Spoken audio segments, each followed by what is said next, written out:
السلام عليكم ورحمة الله وبركاته. إنه قفك وحسوسته وحنا إلابو يدو أي تهي أبو الربانية وإلهي سبحانه وتعالى بنا آدم كوكو أبوري هادنا وحا هالكا وحيابا قفك كساعدي كره إن يحسوستي سواناك سناتو يسيدو كلا وحيابا كيني كره إن حسوست قفك أي هوسو دعضو هادبا إنغو حق دنبكو شيغي دونا أرنت أوغو مهيمسن إي حسوستادا إيا مسكحدا دبا وناجين كرتا haddana waxaynu soo qaadanaynaa qodobo ay xeeldheerayaasha caafimaadku sheegeen inay ka qayb qaataan in xasuusta qofku ay wanaagsanaato kuwaasoo kala ah cabbitaanka biyo badan oo jidhkaagu helo iyadoo khabarada caafimaadku sheegtay in maadaama jidhkeennu biyo u badan yahay mar kasta oo jidhkaaga biyuhu ay ku yaraadaan inay hoosna u dhici karto xasuusta maskaxdaadu waxaa kaloo iyaguna qayb ka qaata wanaajinta xusuusta inaad cuntooyin isku dheeli tiran gaar ahaan cuntooyinka ay ku badan yihiin فيتامين B 12 waxaa kaloo iyaduna kamida inaad seexato waqti kugu filan si maskaxdaadu u nasato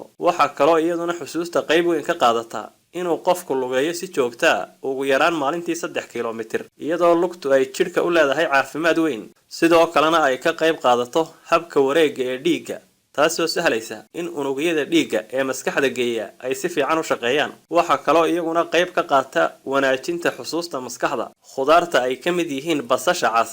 tufaaxa